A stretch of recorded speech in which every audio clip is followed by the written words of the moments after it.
Isang pirasong papel ang bumasag sa huling pag-asa ni Rafi. Habang humahalakhak si Basilio sa loob ng kotseng kasing halaga ng buhay ng mga manggagawa, nakaluhod si Rafi sa putikan yakap ang anak na walang muwang. Ibebenta mo ang iyong dangal o mawawala ng bubong ang anak mo. Ang tanong ni Don Leandro ay tila isang sumpa.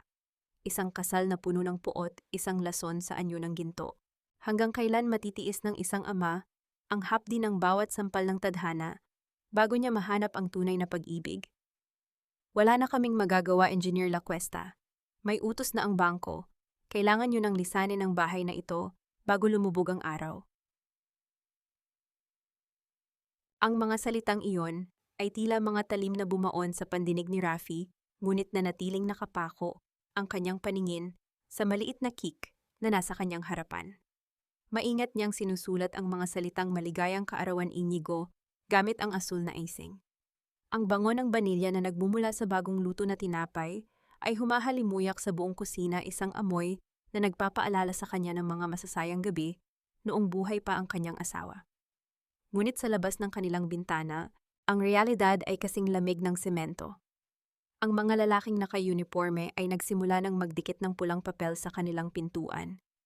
Isang tanda na ang tanging muog na nagpoprotekta sa kanila ng kanyang anak ay guguho na. Nabitawan ni Rafi ang hawak na icing bag.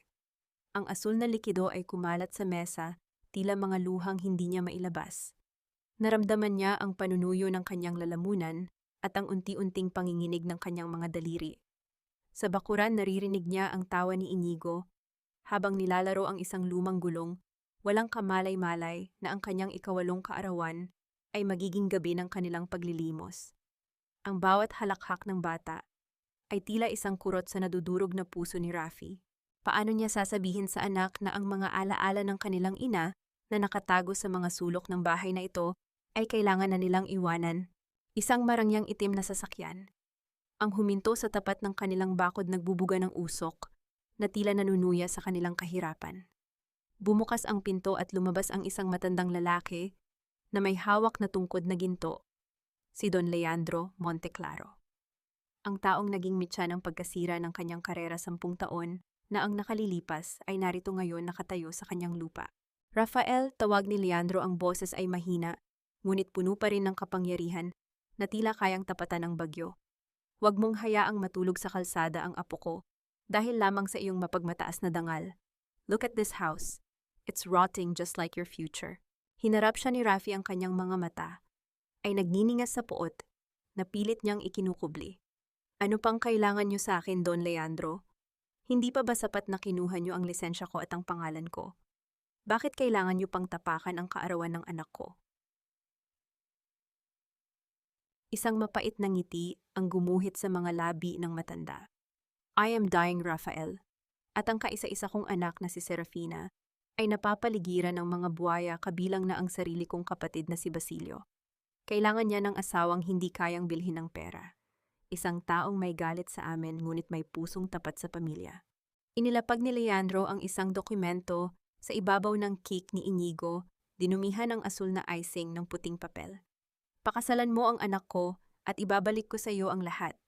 Ang bahay na ito, ang lisensya mo at ang kinabukasan ni Inigo. Isang pirma lang, Rafael. Isang pirma kapalit ng kalayaan niyo mula sa putik. Napatingin si Rafi kay Inigo na ngayon ay nakatayo na sa pintuan, yakap ang kanyang lumang gasyapon na laruan. Bakas ang takot sa kanyang maliliit na mata habang nakatingin sa mga estranghero. Ang hangin ay tila tumigil sa pag-ikot. Ang katahimikan sa pagitan ni Rafi at ng matanda ay puno ng bigat ng nakaraan at ang kawalang katiyakan ng bukas. Sa loob ng dibdib ni Rafi, may isang bahagi ng kanyang pagkatao ang sumisigaw na itaboy ang matanda na mas piliin ang maghirap kaysa muling maging tuta ng mga Monteclaro. Ngunit nang makita niya ang isang butil ng luhang pumatak sa pisngi ni Inigo, ang sigaw na iyon ay napalitan ng isang nakabibinging panaghoy ng pagsuko. Hanggang saan nga ba ang kayang itumbas ng isang ama sa dangal na matagal na niyang pinakaiingatan, kung ang nakataya ay ang kaligtasan ng tanging kayamanan na iniwan sa kanya ng langit? Kaya ba niyang yakapin ang apoy ng puot upang masiguro lamang na hindi giginawin ang kanyang anak sa gitna ng ulan?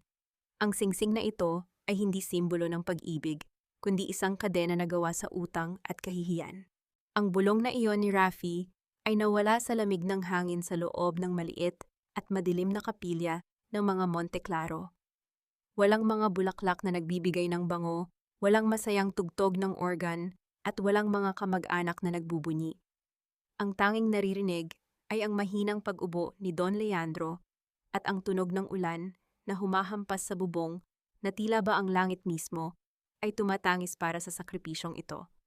Nakatayo si Rafi sa harap ng altar, suot ang isang lumang barong na hiniram lamang, habang ang kanyang puso ay tila isang tuyong dahon na tinatapak-tapakan. Bumukas ang pinto ng kapilya at pumasok si Serafina. Sa gitna ng kadiliman, ang kanyang puting belo ay tila isang mapanlinlang na liwanag.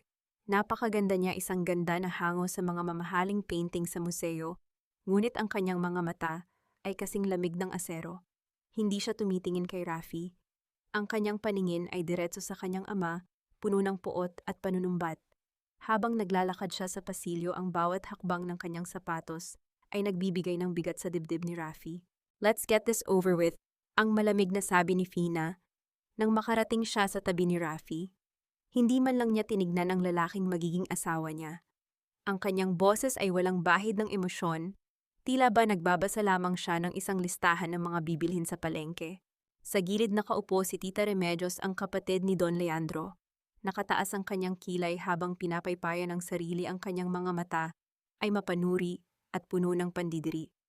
Isang hamak na engineer na galing sa putikan. "Leandro, hindi ko akalaing ibababa mo ang antas ng ating pamilya para lamang sa isang lalaking amoy semento at pawis." Malakas na komento nito, sapat na upang marinig ng lahat. "And look at that child. Isasama ba talaga natin ang batang iyan sa mansyon? Baka kung anong dumi ang dalhin niyan sa loob." Napansin ni Rafi ang paghigpit ng hawak ni Inigo sa kanyang kamay. Ang bata ay nakasuot ng isang maliit na polo na kayuko at pilit na nagtatago sa likod ng kanyang ama. "Papa, gusto ko na pong umuwi." Bulong ni Inigo, ang boses ay nanginginig sa takot dahil sa matatalim na tingin ni Remedios. Huminga ng malalim si Rafi, pinipilit na huwag sumabog. Ang bawat salita ni Remedios ay tila isang sampal na nagpapakulo sa kanyang dugo, ngunit kailangan niyang magtiis. "Just a little longer, anak. Malapit na tayong matapos." Sagot niya sa mahinang boses, bagaman ang kanyang sariling kalooban ay sumisigaw na rin ng pagtakas. Nagsimula ang seremonya. Ang mga salita ng pari tungkol sa pagmamahalan at pagsasama hanggang kamatayan ay tila isang malupit na biro. Nang dumating ang oras ng palitan ng singsing, kinuha ni Rafi ang kamay ni Fina. Ramdam niya ang panginginig ng mga daliri ng dalaga, isang senyales na sa likod ng kanyang matigas na anyo ay may takot din siyang nararamdaman. Nang maisuot ang singsing, aning malamig na metal ay tila naging isang rehas na tuluyan nang nagkulong sa kanila sa isang buhay na hindi nila pinangarap. "You may kiss the bride," saad ng pari. Bahagyang lumapit si Rafi, ngunit agad na umiwas si Fina. Ang kanyang labi ay dumapo lamang sa hangin malapit sa pisngi ng dalaga. Isang halik na walang init, isang pagsasama na walang kaluluwa. Pagkatapos ng seremonya, habang naglalakad sila palabas, hinarangan sila ni Basilio. Ang kanyang mga mata ay nanlilisik habang nakatingin kay Rafi. "Congratulations, engineer. Nakapasok ka na sa pintuan ng mga Monte Claro. Pero huwag kang magkakamali na isiping pamilya ka na namin. You are just a tool, at ang mga tool ay itinatapon kapag hindi na kailangan." Tinalikuran sila ni Basilio, ngunit bago pa makahakbang si Rafi, naramdaman niya ang marahas na pagbitaw ni Fina sa kanyang kamay. Hinarap siya nito, ang mukha ay puno ng pait. "Don't expect me to be a mother to your son, Engineer Lacuesta. At huwag na huwag kang aasang magiging tunay tayong mag-asawa. Iniligtas mo ang bahay mo, nakuha mo na ang gusto mo. Stay out of my way and stay in the shadows where you belong." Iniwan siya ni Fina na nakatayo sa gitna ng ulan, habang ang puting damit nito ay nababasa ng maruming tubig mula sa kalsada. Naiwang mag-isa si Rafi at si Inigo sa tapat ng kapilya, hawak ang isang pirasong papel na nagpapatunay ng kanilang kasal, ngunit ramdam nila na mas nawalan sila ng tahanan kaysa noong wala pa silang pinanghahawakan. Nabalik lamang ang diwa ni Rafi nang marinig niya ang paghikbi ni Inigo. Ang bata ay nakatingin sa malayo sa direksyon kung saan umalis ang sasakyan ni Fina. "Papa, hindi po ba tayo mahal ni Mama?" Ang tanong na yon ay tila isang balaraw na tumusok sa pinakamalalim na bahagi ng puso ni Rafi. Paano niya sasabihin sa anak na ang mama na ito ay hindi isang anghel na mag-aaruga, kundi isang biktima ring katulad nila? Ang bawat palasyo ay may nakatagong sementeryo, at sa mansyong ito ang unang ibinaon ay ang aking dangal. Ang marangyang tarangkahan ng mansyon ng mga Monteclaro ay bumukas ng walang ingay, tila isang higanting bibig na handang lumamon sa sinumang pumasok. Habang lula ng lumang sasakyan, pinagmasdan ni Rafi ang naglalakihang puno ng akasya na nagbibigay ng madilim na anino sa daan. Ang mansion ay kumikinang sa ilalim ng mga dekoratibong ilaw, ngunit para kay Rafi, ang bawat kislap ng ginto at kristal ay tila nanunuya sa kanyang kahirapan. Ang kanyang kamay ay mahigpit na nakahawak sa balikat ni Inigo na noon ay nakasilip sa bintana, manghang-mangha sa laki ng bahay, ngunit bakas ang kaba sa maliliit na balikat. Hindi sila dinala sa pangunahing pintuan. Sa halip, ang sasakyan ay huminto sa likod na bahagi malapit sa isang lumang gusali na dati ay imbakan ng mga kagamitan sa hardin. Dito kayo titira. Ang boses ni Tita Remedios ay bumasag sa katahimikan. Nakatayo siya sa veranda, nakatingin sa kanila mula sa itaas, habang may hawak na panyo sa kanyang ilong na tila ba ang presensya ni Rafi ay nagdadala ng masamang amoy. Huwag ninyong asahan na patitirahin ko kayo sa loob ng main house. Baka kung anong dumi ang madala nyo sa mga mamahaling carpet ko. Be grateful, engineer. At least may bubong pa rin kayo. Pumasok si Rafi sa maliit na silid. Ang amoy ng alikabok at amag ay sumalubong sa kanila. May isang lumang kama, isang mesa na may sira-sirang paa at isang bintanang hindi na halos mabuksan dahil sa kalawang. Ang tunog ng pagtulo ng tubig mula sa sirang gripo sa banyo ay tila isang malungkot na metro ng kanilang bagong buhay. Papa, dito po ba tayo matutulog? Mahinang tanong ni Inigo. Inilapag ng bata ang kanyang maliit na bag sa sahig at sinubukang punasan ang makapal na alikabok sa kama gamit ang kanyang sariling kamay. Lumuhod si Rafi sa harap ng anak, pilit ng ngumingiti habang ang kanyang puso ay tila pinipiga. Pansamantala lang ito, Inigo. Gagawin nating maganda ang kwartong ito, parang sa mga kwento na binabasa natin. Di ba isipin mo na lang isa itong secret headquarters? Nabalik ang diwa ni Rafi nang biglang bumukas ng marahasang pinto. Pumasok si Basilio, may bitbit na alak at isang mapanuyang ngiti sa kanyang mga labi. Humilig siya sa hamba ng pinto, pinagmamasdan ang kahirapan sa loob ng silid ng may kasiyahan. Aba, mukhang komportable na ang bagong miyembro ng pamilya, wika ni Basilio. Ang boses ay puno ng kamandag. Narinig ko na magaling ka raw na engineer, Rafi. Sayang naman at dito ka lang nauwi. Pero alam mo, kahit anong tago mo sa dilim, ang amoy ng magnanakaw ay hindi nawawala. Anong ibig mong sabihin? Tumayo si Rafi, hinarangan niya ang kanyang anak mula sa masamang tingin ni Basilio. Wala lang. Gusto ko lang ipaalala sa iyo na sa bahay na ito ang mga tulad mo ay pinagmamasdan. Isang maling galaw at ang rehas na iniwasan mo ay magiging realidad mo na. Tinalikuran sila ni Basilio, ngunit ang kanyang tawa ay nanatiling umaalingaw-ngaw sa pasilyo, tila isang babala ng paparating na bagyo. Kinabukasan, ang katahimikan ng umaga ay binasag ng malalakas na sigaw mula sa main house. 3 armadong gwardiya ang biglang pumasok sa quarters ni Rafi. Maingay nilang itinulak ang mga gamit, itinapon ang mga damit ni Inigo sa sahig at ginulo ang lahat ng sulok ng maliit na silid. What are you doing? Anong kailangan nyo? Sigaw ni Rafi habang pilit na niyayakap ang umiiyak na si Inigo. Nawawala ang antigong gintong relos ni Don Leandro. Ang relos na yon ay pamana pa sa aming pamilya. Sigaw ni Tita Remedios na pumasok kasunod ng mga gwardya. Alam kong kayo lang ang may motibo. Kayo na mga galing sa hirap, laging gutom sa ginto. Isang gwardya ang biglang dumampot sa bag ni Rafi. Sa loob ng maliit na bulsa nito lumabas ang isang nagniningning na gintong relos. Bumagsak ito sa sahig na may tunog na tila nagwawasak sa huling pag-asa ni Rafi. Ito pala ang engineer na kinuha ni Kuya. Turo ni Remedios, ang boses ay puno ng tagumpay. Magnanakaw. Pumasok ka rito para pagnakawan ang matandang naghihingalo. Hindi sa akin yan, hindi ko kailanman hinawakan ang relos na yan, pagtatanggol ni Rafi. Ngunit bago pa siya makalapit, mabilis siyang sinunggaban ng 2 gwardya.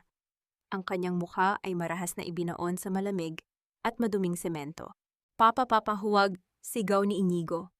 Sinubukan ng bata na hilahin ang braso ng gwardya, ngunit marahas siyang itinulak nito sanhi upang matumba ang bata at tumama ang kanyang ulo sa gilid ng mesa.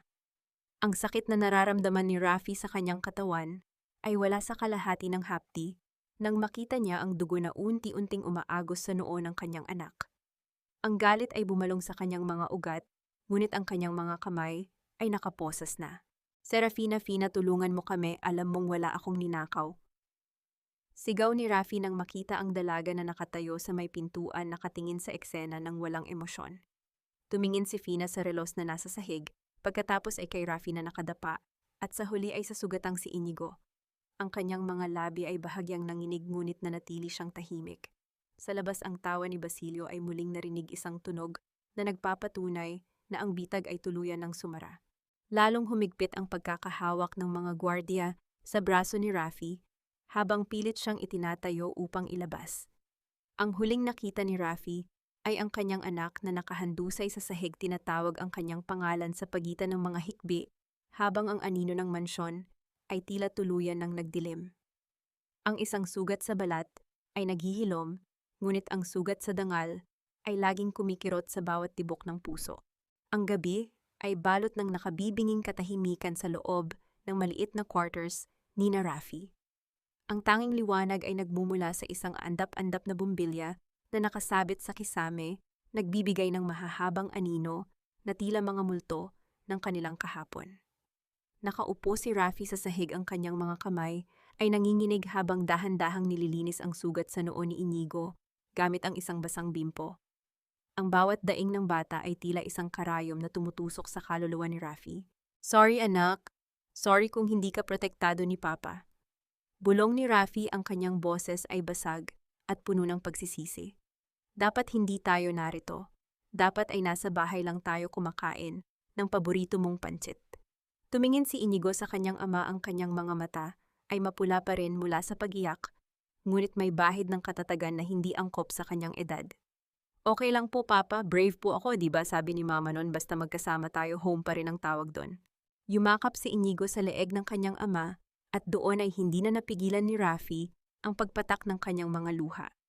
Hinayaan niyang mabasa ang balikat ng kanyang anak, ibinubuhos ang lahat ng puot at pagod na kanyang kinimkim mula nang pumasok sila sa impyernong ginto ng mga Monteclaro. Kung hindi lamang dahil sa mabilis na pagpigil ni Don Leandro mula sa kanyang sickbed, marahil ay nasa loob na ng rehas si Rafi ngayon dahil sa pakana ni Basilio. Samantala sa labas ng pintuan, nakatayo si Serafina sa dilim. Ang kanyang kamay ay nakapatong sa malamig na kahoy ng pinto, balak sanang kumatok, ngunit tila may kung anong pumipigil sa kanya. Naririnig niya ang bawat hikbi sa loob, ang bawat salita ng pagmamahal na ipinagkakait sa kanya sa loob ng maraming taon. Ang kanyang puso na matagal nang binalot ng yelo dahil sa disiplina at pagmamanipula ng kanyang ama ay unti-unting nakararamdam ng isang kakaibang kirot.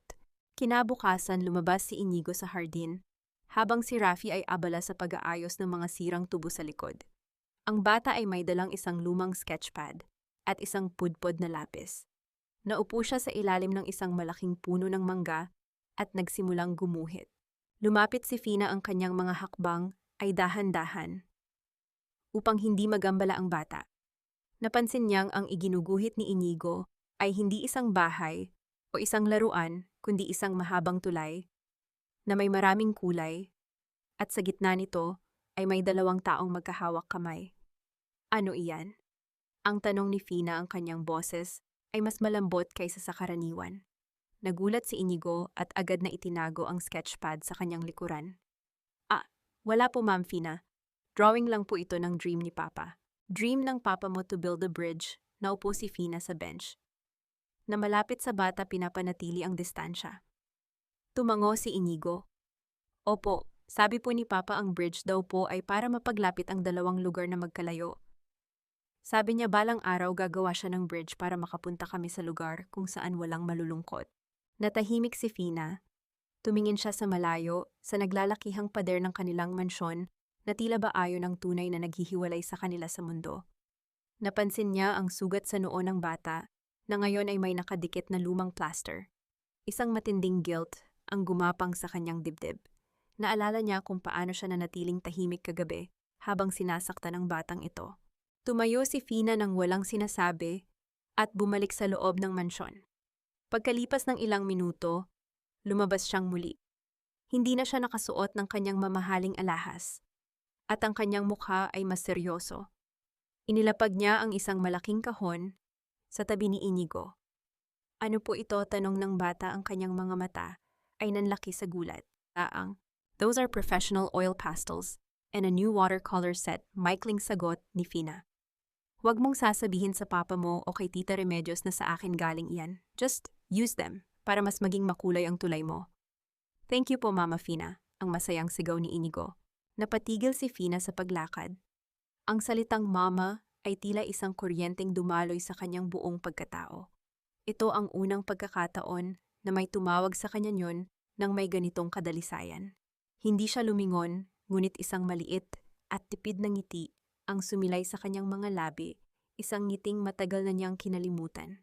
Nabalik lamang ang diwa ni Fina nang makita niya si Basilio na nakatingin sa kanya mula sa balkonahe. Ang mukha nito ay madilim at puno ng paghihinala. Alam ni Fina na ang munting kabutihang ito ay may kapalit na panganib. Pagdating ng gabi habang tinitignan ni Rafi ang mga bagong gamit ni Inigo, isang maliit na piraso ng papel ang nahulog mula sa loob ng kahon. Pinulot ito ni Rafi at binasa ang nakasulat sa isang pino at magandang sulat kamay. Hindi lahat ng nakatira sa palasyo ay kaaway. Mag-ingat kayo sa mga anino. Bago pa man makapagtaka si Rafi, isang malakas na tunog ng pagkabasag ng salamin ang narinig mula sa main house. Kasunod ang hysterical na sigaw ni Tita Remedios. Magnanakaw. May pumasok sa kwarto ko, ang mga alahas ko wala na. Naramdaman ni Rafi ang mabilis na pagtibok ng kanyang puso. Tumingin siya sa bagong kahon ng kulay ni Inigo at pagkatapos ay sa pintuan.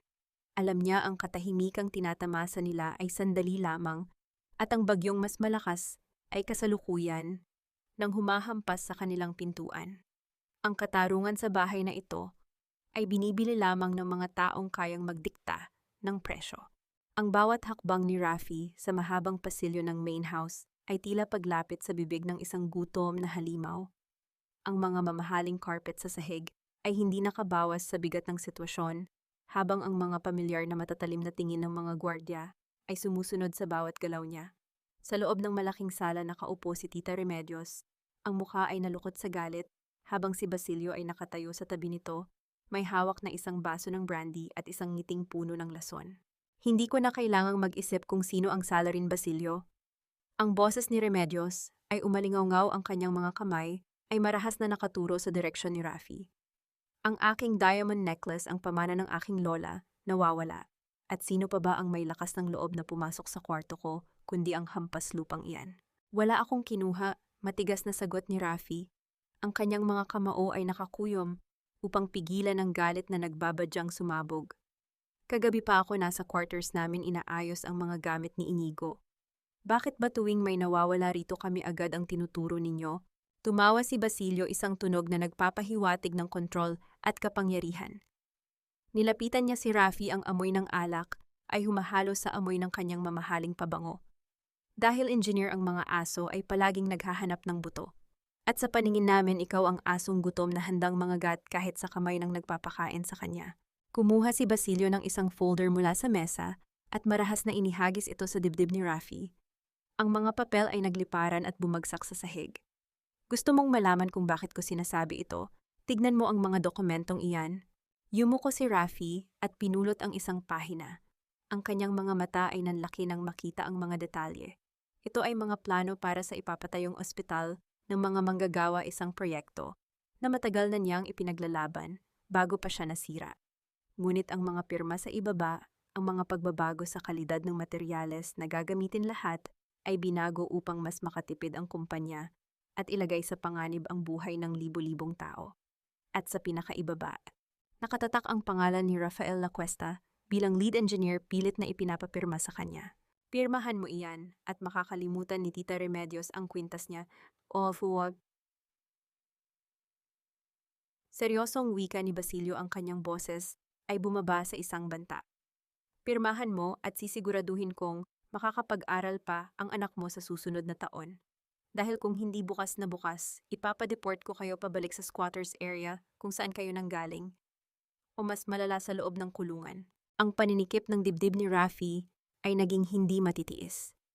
Ito ang parehong taktika na ginamit sa kanya 10 taon na ang nakalilipas sa pagguho ng tulay. Ang kasaysayan ay paulit-ulit na sumasampal sa kanyang mukha.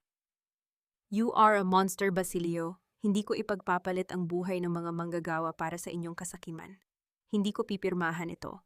Talaga ba? Humilig si Basilio at bumulong malapit sa tainga ni Rafi.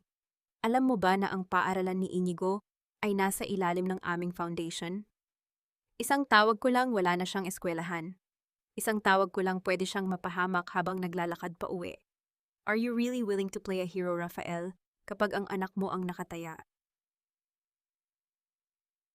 Ang galit na nagpupumiglas kay Rafi ay tuluyan ng kumawala. Sa isang mabilis na paggalaw sinunggaban niya si Basilio sa kwelyo at marahas itong itinulak laban sa pader. Ang tunog ng pagkabigla mula kay Remedios ay pumuno sa silid, habang ang mga gwardya ay mabilis na humugot ng kanilang mga baril.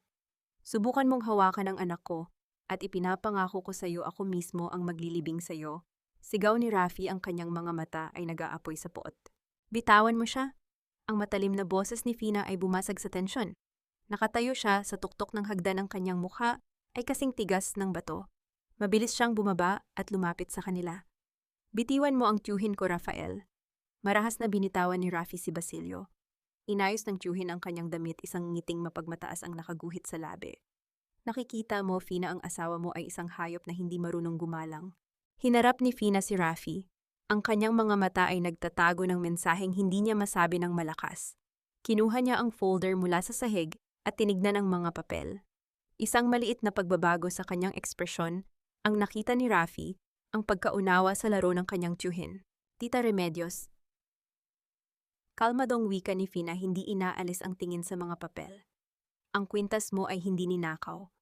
Nakita ko itong nahulog sa ilalim ng sofa mo kahapon at inilagay ko sa iyong vanity drawer. Naiwala mo lang ito dahil sa kalasingan mo.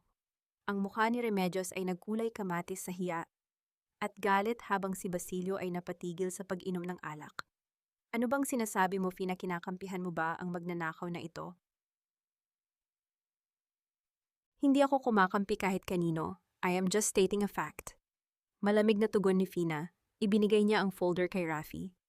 At tungkol sa mga dokumentong ito, ako ang acting CEO habang may sakit si Papa. Ako ang magdedesisyon kung sino ang pipirma. Sa isang iglap pinunit ni Fina ang mga dokumento sa harap ng kanyang tiyuhin. Ang mga piraso ng papel ay nagkalat sa sahig na tila naging mga puting bulaklak sa libingan ng plano ni Basilio. Ang katahimikan sa sala ay nakabibingi. Ang hakbang na iyon ni Fina ay isang tahasang deklarasyon ng digmaan laban sa sarili niyang kadugo. Tumingin siya kay Rafi at sa isang maikling sandali, nakita ni Rafi hindi ang isang malamig na reyna ng yelo, kundi isang babaeng handang makipaglaban. Lumabas ka na, engineer, yung utos ni Fina. Wala nang mangyayaring pirmahan ngayon. Umalis si Rafi nang may halong pagkalito at pasasalamat. Ngunit habang naglalakad siya pabalik sa quarters, napansin niya ang isang itim na sasakyan na nagmamasid mula sa labas ng gate ng mansyon. Isang mukha mula sa kanyang nakaraan, ang nakita niya sa bintana, isang kasamahan sa trabaho mula sa gumuho na tulay, ngunit bago pa siya makalapit, mabilis na humarurot ang sasakyan, papalayo sa dilim. Tignan mo nga naman kung paano kumain ang batang iyan. Parang hindi nakakita ng masarap na pagkain sa buong buhay niya. Pakiusap, pwedeng turuan mo naman ng manners ang anak mo, engineer, nakakasira ng gana. Ang matalim na tinig ni Tita Remedios ay pumailan lang sa itaas ng mahabang mesa. Ang silid kainan ay pinalamutian ng mga kristal at mamahaling bulaklak, ngunit ang hangin ay kasing bigat ng tingga. Ito ang unang pagkakataon na pinilit silang isama sa formal na hapunan dahil sa direktang utos ni Don Leandro. Bago ito muling nagpahinga, nakaupo si Rafi sa dulo katabi si Inigo na tahimik at dahan-dahang ngumunguya ng kanyang pagkain. Halatang takot gumawa ng maling galaw. Sa kabilang dulo, nakaupo si Fina, walang emosyon, habang ang mga mata nito ay nakatutok lamang sa kanyang plato.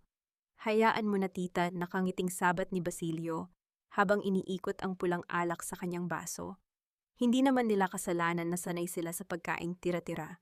It takes generations to build class, something that cannot be bought by a fake marriage contract. Hinawakan ni Rafi ang kamay ni Inigo, Sa ilalim ng mesa pinipiga ito ng mahina bilang pag-alo. Kumain ka lang anak, bulong niya bago tumingin kay Remedios. Hindi sanay ang anak ko sa ganitong karaming pagkain, ginang Remedios. Kung nakakaabala kami, maaari na kaming bumalik sa aming kwarto. Bumalik at palampasin ang pagkakataong makasama ang mga Monteclaro. Umirap si Remedios, ang mga brilyante sa kanyang tainga ay kumislap sa ilaw. Alam mo, naawa ako sa batang ito. Walang kwenta ang ama tapos ang ina ay, ano nga ulit ang trabaho ng asawa mo? Isang hamak na labandera. O tindera sa palengke. What do you expect from a woman who couldn't even afford to buy medicine for herself? Isang murang babae na namatay sa isang pampublikong pagamutan. Huminto ang pag-ikot ng mundo ni Rafi. Ang kubyerto sa kanyang kamay ay bumaon sa kanyang palad dahil sa higpit ng kanyang hawak. Ang alaala ni Clara, ang kanyang matapang at mapagmahal na asawa, na nagpakahirap upang itaguyod sila noong nawalan siya ng trabaho dahil sa pamilyang ito ay muling nanariwa. Hindi siya papayag na tapakan ang pangalan nito. Huwag ninyong isali ang asawa ko rito. Mababa ngunit nagbabantang wika ni Rafi. Ang kanyang mga mata ay nagliliyab sa isang galit na matagal na niyang ibinabaon. Tumawa ng malakas si Basilio, isang tunog na umaling-aungaw sa buong silid. Bakit totoo naman, di ba she was a cheap, pathetic woman? At siguro nga mabuti pang namatay siya ng maaga. Kung hindi siya namatay, paano makakapag-upgrade ang isang tulad mo sa anak ng kapatid ko? Ang asawa mo ay isa lamang palusot para makuha mo ang yaman namin. Marahas na napatayo si Rafi. Ang kanyang silya ay umatras at lumikha ng isang nakakakilabot na gasgas sa marmol na sahig. Mabilis niyang tinakpan ang mga tainga ni Inigo, hindi niya nais na marinig ng bata ang mga duming lumalabas sa bibig ng mga taong ito. Subukan mong banggitin ulit ang pangalan ng asawa ko, Basilio, at isusumpa ko sa iyo. Makakalimutan ko na nasa pamamahay ninyo ako. Sigaw ni Rafi, ang kanyang dibdib ay mabilis na umaangat baba. Kahit kailan hindi magiging kasing dumi ng budhi ninyo ang asawa ko. Mas may dangal siya kaysa sa lahat ng ginto sa bahay na ito. Tumayo rin si Basilio, ang mukha ay namumula sa alak at galit. Naglakad siya palapit kay Rafi, ang mga mata ay nanlilisik. Sino ka para sigawan ako sa loob ng sarili kong bahay? Isa ka lang asong pinulot namin sa kalye. Ang asawa mo ay isang basurang, hindi na natapos ni Basilio ang kanyang sasabihin. Ang mabilis na pagdapo ng palad sa pisngi ni Basilio ay lumikha ng isang nakabibinging tunog na nagpatigil sa lahat ng paghinga sa loob ng silid. Ang ulo ni Basilio ay napalingig sa lakas ng impact. Ang kanyang baso ng alak ay nahulog at nabasag sa sahig. Kumalat ang pulang likido na tila sariwang dugo sa puting carpet. Nakatayo si Fina sa pagitan ni Rafi at Basilio. Ang kanyang kamay ay nasa ere pa nanginginig dahil sa lakas ng puwersang ginamit niya, ngunit ang kanyang mga mata ay kasing talim ng yelo na handang makamatay. Fina, nabaliw ka na ba? Tili ni Tita Remedios na patayo habang nakahawak sa kanyang dibdib. Dahan-dahang hinarap ni Basilio ang kanyang pamangkin, hindi makapaniwala na sinampal siya nito. How dare you hit me for this trash? You do not disrespect my husband. Ang malamig na deklarasyon ni Fina, ang bawat salita ay may diin. Hinarap niya ng tuwid ang tiyuhin, walang takot. At higit sa lahat, hindi mo binabastos ang isang ina sa harap ng kanyang anak. Kung tingin mo ay basura sila, ano ang tawag sa'yo na nagnanakaw ng buhay at dangal ng ibang tao para lamang magmukhang malinis? Huminga ng malalim si Fina at lumingon kay Rafi. May bahid ng paggalang sa kanyang mga mata, isang bagay na hindi pa nakikita ni Rafi mula nang magkita sila. Kinuha ni Fina ang kamay ni Inigo at hinawakan ang braso ni Rafi. Tara na, tapos na ang hapunan. Wala nang pagkaing malinis sa mesang ito. Wika ni Fina bago niya hinila ang mag-ama palabas ng silid kainan. Iniwang nakatayo si Basilio na ang galit sa mga mata ay nagbabadya ng isang walang hanggang digmaan. Ang gabi ay may sariling paraan ng paghuhubad sa mga maskarang isinusuot natin sa umaga. Sa gitna ng dilim, walang mayaman, walang mahirap, tanging mga pusong naghahanap ng lunas. Matagal nang nakatulog si Inigo, ngunit nanatiling gising si Rafi. Ang mga pangyayari sa hapagkainan ay patuloy na naglalaro sa kanyang isipan. Ang tapang na ipinakita ni Fina ay isang bagay na hindi niya inasahan mula sa isang Monteclaro. Upang pakalmahin ang kanyang nag-aapoy na dibdib, nagpasya siyang pumunta sa silid-aklatan ng mansyon upang maghanap ng libro tungkol sa arkitektura, umaasang ang mga pamilyar na linya at sukat ay makakapagbalik ng kanyang kapayapaan. Madilim ang pasilyo. Tanging ang liwanag ng buwan na tumatagos sa mga naglalakihang bintana ang nagsisilbing ilaw niya. Nang malapit na siya sa malaking pintuan, ng silid-aklatan isang mabilis na pagbagsak at pagkadurog ng porselana ang bumasag sa katahimikan. Mabilis na binuksan ni Rafi ang pinto. Sa gitna ng nagtataasang mga estante ng libro, nakaluhod si Fina sa sahig.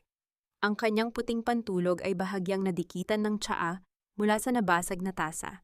Pilit niyang pinupulot ang mga matatalim na piraso ng porselana gamit ang kanyang nanginginig na mga kamay. "Huwag mong hawakan iyan, Fina," mabilis na utos ni Rafi, tuluyang pumasok sa loob. Ngunit bago pa siya makalapit, isang maliit na hiwa ang gumuhit sa palad ng dalaga.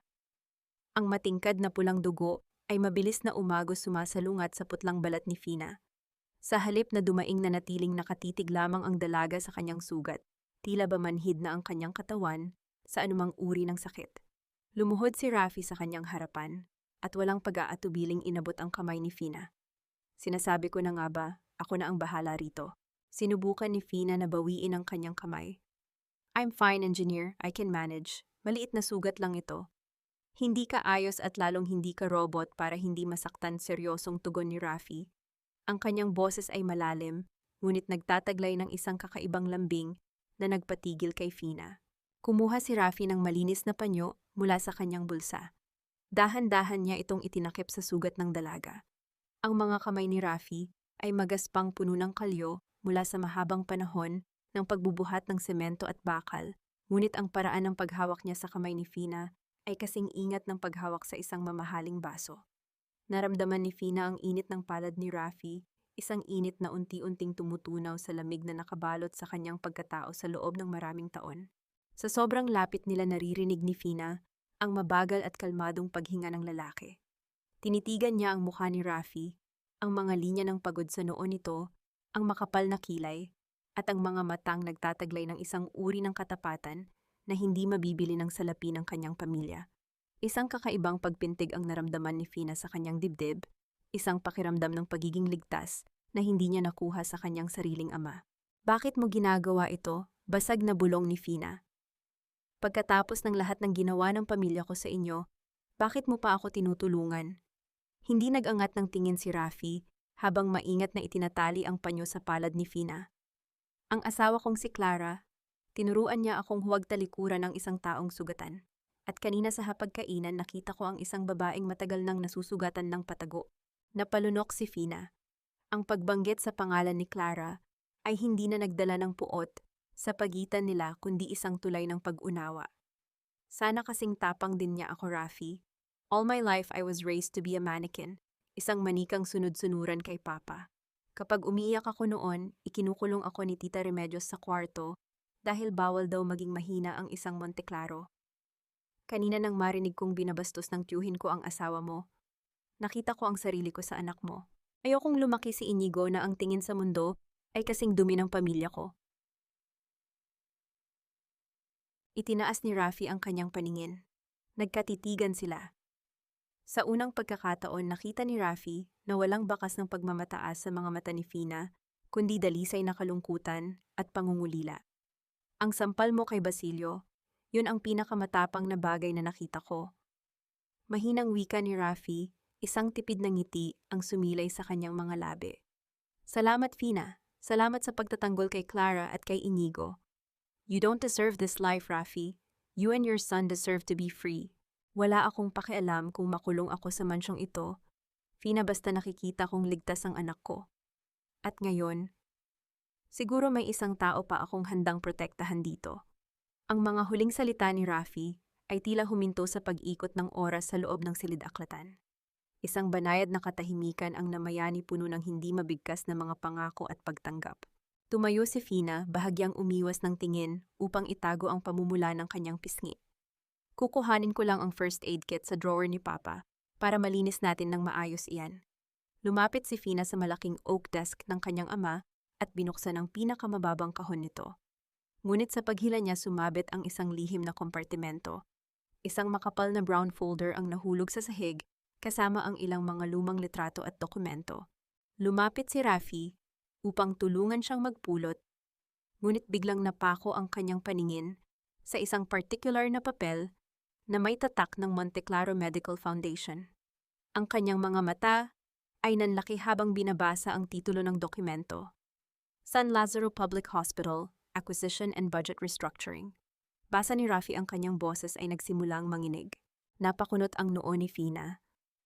Ano iyan ang ospital kung saan pilit na binibili ng foundation namin ang mga shares noong isang taon, hindi ba? Hindi sumagot si Rafi. Mabilis niyang binuklat ang dokumento. Ang mga kamay na kanina ay maingat na nanggagamot kay Fina ay ngayoy mahigpit na nakakuyom sa papel. Nakita niya ang pirma ni Basilio na may petsang eksaktong isang buwan bago namatay si Clara. Nakasulat doon ang direktang utos ni Basilio na itigil ang pag-supply ng mga life-saving na gamot sa charitable ward ng ospital upang pilitin ang mga pasyente na lumipat at tuluyang magsara ang ward. Ang charitable ward, kung saan binawian ng buhay si Clara dahil sa kawalan ng supply ng oxygen at tamang gamot. Dahan-dahang nag-angat ng tingin si Rafi. Ang mukha niya ay namumutla, ang mga mata ay puno ng isang uri ng pighati na mas malalim pa sa impyerno. Ang kanyang asawa ay hindi namatay dahil sa sakit. Pinatay siya ng kasakiman ng pamilya ng babaeng nasa harapan niya ngayon. Rafi, anong problema? Bakit ganyan ka makatingin? Tanong ni Fina, ang takot ay unti-unting gumagapang sa kanyang dibdib habang pinagmamasdan ang pagbabago sa anyo ng lalaki. Ang mga salita ay tumakas sa lalamunan ni Rafi. Naiwan siyang nakatitig kay Fina habang ang bagong tayong tulay ng kanilang pagtitiwala ay nagbabadyang gumuho pabalik sa pinakamatinding puot. Ang pinakamasakit na uri ng lagnat ay hindi ang nagpapainit sa katawan, kundi ang nagpapalamig sa pag-asa ng isang magulang. Ang kinggabi ay tila ayaw nang matapos sa loob ng quarters ni Rafi. Ang katawan ni Inigo ay nagniningas sa init, tila ba isang uling na unti-unting tinutupok ng lagnat. Ang bawat paghinga ng bata ay mabigat at puno ng paghihirap, habang ang kanyang maliliit na kamao ay mahigpit na nakakuyom. Si Rafi ay balisa pilit na pinapainom ng tubig ang anak, ngunit ang bawat patak ay iniluluwa lamang nito. Bago pa man maitanong ni Rafi ang tungkol sa folder na hawak niya kanina, ang buhay ni Inigo ang naging prioridad. Ngunit sa gitna ng krisis na ito, isang emergency call ang natanggap ni Rafi mula sa site ng kumpanya, isang sabotahe sa pundasyon ng bagong tulay na nangangailangan ng kanyang direktang presensya upang hindi gumuho ang lahat. Hindi ko maiiwan ang anak ko, sigaw ni Rafi sa telepono, ang kanyang mga mata ay puno ng luha habang nakatingin kay Inigo. Engineer, kung hindi ka pupunta rito, babasagsakin ni Basilio ang pangalan mo ng tuluyan at ipapakulong kanya sa kapabayaan. Kami na ang bahala sa anak mo. Ang boses ng kanyang foreman ay puno ng kaba. Sa gitna ng kaguluhan, pumasok si Fina. Wala na ang kanyang maskara ng pagiging matigas. Nakita niya ang panginginig ng mga kamay ni Rafi at ang maputlang anyo ng bata. Punta ka na sa site, Rafi. Ako ang bahala sa kanya. Ipanata mo hinding-hindi ko siya pababayaan. Tumingin si Rafi kay Fina. Ang galit tungkol sa dokumentong natuklasan niya ay naroon pa rin nakabaon sa kanyang puso, ngunit ang takot na mawalan ng anak ay mas matindi. Kapag may nangyaring masama sa kanya, Fina, isusumpa ko ang buong pamilya mo hanggang sa kabilang buhay. Umalis si Rafi nang may mabigat na loob. Naiwan si Fina sa tabi ng kama ni Inigo. Kumuha siya ng isang palanggana ng malamig na tubig at isang malinis na bimpo. Dahan-dahan niyang pinunasan ang noo, leeg at mga braso ng bata. Ang bawat dampi ng bimpo ay tila isang panalangin na lumalabas sa kanyang mga labi. Fina, ano ang ginagawa mo sa maruming kwartong ito? Ang boses ni Don Leandro ay umalingaw-ngaw mula sa pintuan. Nakatayo ang matanda, suportado ng kanyang tungkod, habang sa likuran niya ay nakataas ang kilay ni Tita Remedios. Hayaan mo ang mga katulong ang gumawa niyan. Hindi mo trabaho ang maging yaya ng isang batang galing sa kalye. Papa, may sakit ang bata, mataas ang lagnat niya, sagot ni Fina nang hindi tumitingin sa kanyang ama. Patuloy siya sa pag-aalaga kay Inigo. He is not a Monte Claro, Serafina. Look at you, your dress is ruined, and you look like a mess. Bumalik ka sa main house ngayon din. Utos ni Leandro, ang boses ay puno ng awtoridad na hindi matatanggihan. Tumayo si Fina at hinarap ang kanyang ama. Ang kanyang mga mata ay nagniningas sa isang emosyong matagal na niyang ikinukubli, ang pagrerebelde ng isang anak na matagal nang nauuhaw sa kalinga. Hindi ba't itinuro niyo sa akin na ang mga Monte Claro ay dapat laging may kontrol, Ngayon pinipili kong kontrolin ang kapalaran ng batang ito. Kung aalis ako rito, aalis ako dala ang bata at hinding-hindi na babalik. Piliin niyo, Papa, ang pride niyo o ang kaisa-isa ninyong anak. Napatigil si Leandro. Ang katigasan ng kanyang muka ay bahagyang lumambot nang makita ang determinasyon sa mga mata ni Fina. Alam niyang sa sandaling ito tuluyan nang nakawala ang kanyang manika sa kanyang mga kamay. Tinalikuran sila ni Leandro nang walang sinasabi habang si Remedios ay bumubulong ng mga salita ng pandidiri bago sumunod sa matanda. Lumipas ang mga oras. Ang buong mansyon ay balot na ng kadiliman, ngunit sa loob ng maliit na silid, nanatiling gising si Fina. Hindi siya umalis sa tabi ni Inigo. Ang kanyang mga mata ay namumula na sa pagod ngunit patuloy niyang pinapalitan ng bimpo sa noo ng bata tuwing iinit ito. Inawitan niya si Inigo ng isang lumang lullaby na dati ay kinakanta ng kanyang sariling ina, isang himig na matagal na niyang ibinaon sa kanyang alaala. Madaling araw na nang biglang gumalaw si Inigo. Ang kanyang mga labi ay tuyo at nanginginig. Bahagyang bumukas ang kanyang mga mata, ngunit hindi niya nakikita ang paligid dahil sa labis na panghihina. Mama! Ang mahinang bulong ni Inigo. Ang kanyang maliit na kamay ay pilit na humahanap ng mahahawakan hanggang sa makita nito ang palad ni Fina. Mama, wag mo na akong iiwan. Ang lamig po, Mama. Napatigil ang tibok ng puso ni Fina. Ang salitang iyon ay tila isang balaraw na tumusok sa kanyang kaluluwa. Winawasak ang huling pader ng yelo sa kanyang dibdib. Hindi niya napigilan ang pag-agos ng kanyang mga luha. Yumuko siya at hinalikan ang mainit na noo ng bata habang mahigpit na hinahawakan ang maliit na kamay nito. Nandito si Mama Inigo, hindi kita iiwan. Pangako hindi kita iiwan, bulong ni Fina sa pagitan ng kanyang mga hikbi. Sa sandaling iyon, hindi na siya ang tagapagmana ng mga Monteclaro. Siya ay isa lamang babaeng natagpuan ang kanyang layunin sa pag-ibig ng isang batang nangangailangan ng ina. Nabalik lamang ang diwa ni Fina nang bumukas ang pinto. Nakatayo roon si Rafi, basang-basa ng ulan at putik mula sa site, ang kanyang mukha ay puno ng takot. Ngunit napatigil siya nang makita ang eksena sa loob si Fina na nakayuko at umiiyak habang yakap ang kanyang anak, habang ang lagnat ni Inigo ay tila nagsisimula ng bumaba. Ang folder na naglalaman ng katotohanan tungkol sa pagkamatay ni Clara ay nasa bulsa pa rin ni Rafi. Ngunit habang pinagmamasdan niya, ang babaeng itinuring niyang kaaway, na ngayon ay nagliligtas sa kanyang anak, isang bagong uri ng kaguluhan ang nabuo sa kanyang isipan.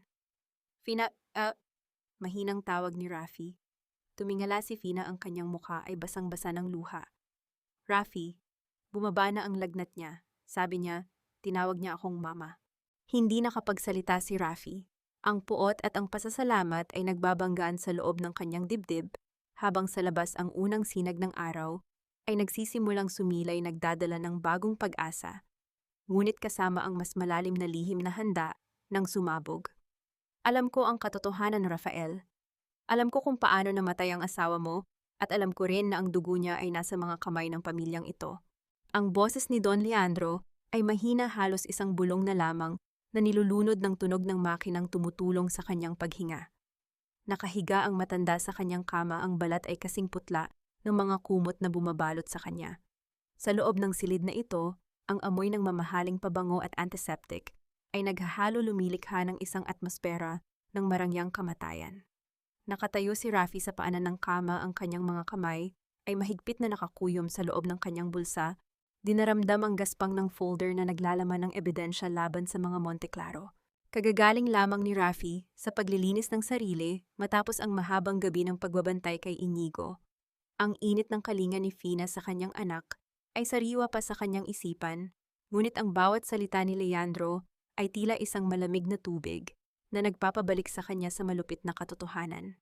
Kung alam nyo, bakit hinayaan nyo? Ang tanong ni Rafi. Ang boses ay nanginginig sa pigil na galit. Bakit hinayaan niyo si Basilio na pumatay ng mga inosente para lamang sa inyong mga shares at property? Ang asawa ko ay hindi lamang basta pasyente, siya ang buhay ko, Don Leandro. Isang mapait na luha ang gumulong mula sa gilid ng mata ng matanda. Dahil sa takot, Rafael, takot na madungisan ang pangalan ng Monteclaro. Ang hiya ay isang lason na mas matindi pa sa anumang sakit. Nanahimik ako upang protektahan ang korporasyon, ngunit sa bawat segundong pananahimik ko, unti-unti ring namamatay ang sarili kong kaluluwa.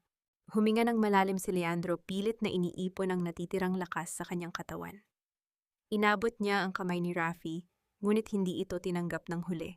Kinuha kita hindi dahil gusto kitang pahirapan pa patuloy ni Leandro. Kinuha kita dahil ikaw lamang ang tanging taong may sapat na galit at integridad upang hindi mabili ni Basilio. Mamamatay na ako, Rafael. At sa sandaling mawala ako, lalamunin ni Basilio si Serafina ng buo. Gagamitin niya ang kumpanya upang maghasik pa ng mas maraming dumi. Ang kasal niyo, iyon ang huling barikada na itinayo ko para protektahan ang anak ko at ang mga taong biktima ng kasakiman ni Basilio. Napatawa ng mapait si Rafi. Ginamit niyo ako. Ginamit niyo ang paghihirap ko para maging bodyguard ng anak niyo. How ironic, Don Leandro. Ang taong sinira niyo ang buhay ang siya niyo ngayong inaasahang magliligtas sa inyo. Hindi para sa akin, kundi para sa katarungan, giit ng matanda. Ibinigay ko na kay Fina ang lahat ng kapangyarihan, ngunit kailangan niya ng katuwang. Isang katuwang na hindi takot sa dilim. Patawarin mo ako, Rafael. Hindi ko na maibabalik si Clara, ngunit maaari nating pigilan si Basilio bago pa siya makapatay muli. Lumabas si Rafi sa silid ni Leandro na tila ba ang buong mundo ay bumagsak sa kanyang mga balikat. Sa pasilyo nakita niya si Fina na nakatayo malapit sa bintana, pinagmamasdan ang pagsikat ng araw. Nang makita siya ng dalaga, lumapit ito nang may pag-aalala. Rafi, anong sinabi ni Papa, bakit ganyan ang hitsura mo? Tanong ni Fina. Tinitigan ni Rafi ang mukha ni Fina. Nakikita niya rito ang parehong lungkot na nararamdaman niya. Isang biktima rin ito ng mga lihim na pilit itinatago ng kanilang pamilya. Nais niyang ilabas ang folder at isigaw sa mukha nito ang lahat ng kasalanan ng kanilang dugo, ngunit naalala niya ang imahe ni Fina na umiiyak habang yakap si Inigo kagabi. Ang tatay mo? Panimula ni Rafi, ang kanyang boses ay tila nagmumula sa ilalim ng lupa. Ang tatay mo ay humihingi ng isang bagay na hindi ko alam kung kaya kong ibigay. Ano iyon? Ang pagkakataong maging bayani sa gitna ng mga traidor. Bago pa makasagot si Fina, isang malakas na tunog ng pagbagsak ng mga gamit ang narinig mula sa opisina ni Basilio sa ibaba, kasunod ang isang galit na sigaw na tumatawag sa pangalan ni Rafi. Ang digmaan sa loob ng mansyon ay hindi na lamang tungkol sa pera o posisyon, ito ay naging tungkol na sa buhay at sa mga multo ng nakaraan na ayaw ng manahimik. Tumalikod si Rafi at naglakad palayo, iniiwang naguguluhan si Fina. Sa kanyang isipan, isang tanong ang patuloy na umaalingaw-ngaw. Kaya ba niyang protektahan ang anak ng taong pumatay sa kanyang asawa? O ang paghihiganti ang tuluyang susunog sa huling tulay na nag-uugnay sa kanila?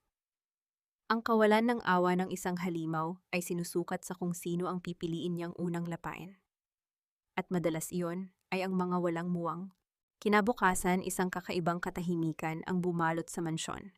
Walang pambubuska mula kay Tita Remedios, walang mapanuyang tawa ni Basilio sa hapagkainan. Para kay Rafi, ang ganitong katahimikan ay mas nakakatakot kaysa sa ingay. Ito ang katahimikan ng karagatan bago humampas ang tsunami. Habang nag-aayos ng kanyang mga kagamitan para sa trabaho, napansin ni Rafi na hindi pa rin bumabalik si Inigo mula sa hardin kung saan ito nangongolekta ng mga dahon para sa isang school project. Tumingin siya sa orasan. Lumipas na ang halos kalahating oras. Ang kaba ay unti-unting nagsimulang gumapang sa kanyang dibdib. Lumabas siya at tinawag ang pangalan ng anak. Inigo, anak, kakain na. Tanging ang pagaspas ng hangin sa mga dahon ng akasya ang sumagot sa kanya. Mabilis na tinungo ni Rafi ang likod bahay. Nakita niya ang maliit na basket ni Inigo na nakatumba sa damuhan. Ang mga dahong pinaghirapang kolektahin ay nagkalat sa lupa. At sa tabi nito, isang bagay ang nagpatigil sa tibok ng kanyang puso. Ang lumang gasyapon na laruan ng kanyang anak basag at may bahid ng maruming putik. Hindi nag-isip si Rafi. Tumakbo siya patungo sa main house. Sa pasilyo nakasalubong niya si Fina na may bitbit na mga dokumento at nagmamadaling papunta sa opisina. Fina, nakita mo ba si Inigo? Tanong ni Rafi, ang kanyang boses ay nanginginig sa matinding panik. Napakunot ang noo ni Fina. Hindi ba't nasa quarters ninyo lang siya naglalaro? Anong nangyari, Rafi? Bakit ka namumutla? Bago pa man makasagot si Rafi, nag-vibrate ang kanyang cellphone. Isang hindi pamilyar na numero ang nag-flash sa screen. Nanginginig ang mga kamay niya nang sagutin ito. Hello! Ang pamilyar at malamig na tawa ni Basilio ang agad na bumati sa kanya. Engineer La Cuesta, ang ganda ng araw, hindi ba lalo na kung kasama mo ang mga taong mahal mo? Basilio, nasaan ang anak ko? Kapag ginalaw mo ang isang buhok ni Inigo, papatayin kita, sigaw ni Rafi. Hinarap niya si Fina, ang kanyang mga mata ay nanlilisik sa galit at takot sapat na upang maintindihan ng dalaga ang nagaganap. Kalma lang, engineer, panayad kata. Banayad na tugon ni Basilio. Ang tunog ng mga malalaking makina ay maririnig mula sa background. Ligtas pa naman ang bata. But you know how fragile kids are. Isang maling hakbang lang dito sa lumang pabrika natin baka madisgrasya. Ano ang kailangan mo, demonyo ka? Ang folder, ang nag-iisang kopya ng mga dokumento tungkol sa San Lazaro Public Hospital na ninakaw mo mula sa opisina ko. Alam kong hawak mo yon, Rafi.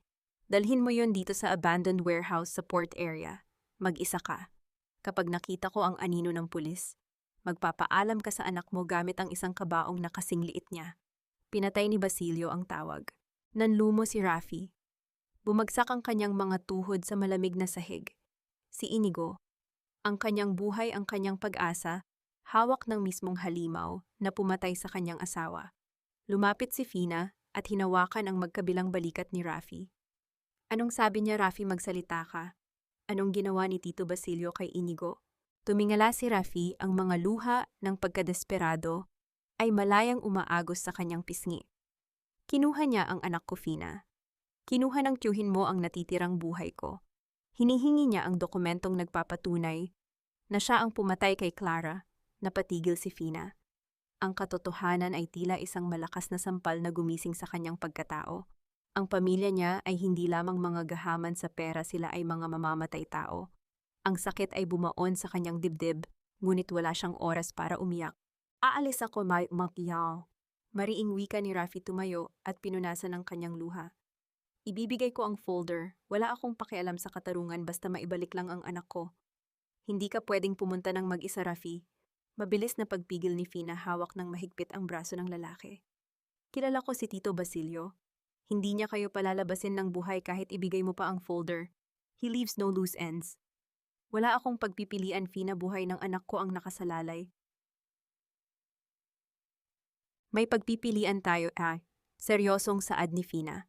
Ang kanyang mga mata ay nagpapakita ng isang determinasyong hindi matitinag, isang kapangyarihang nagmumula sa kanyang tunay na dugo bilang isang Monteclaro.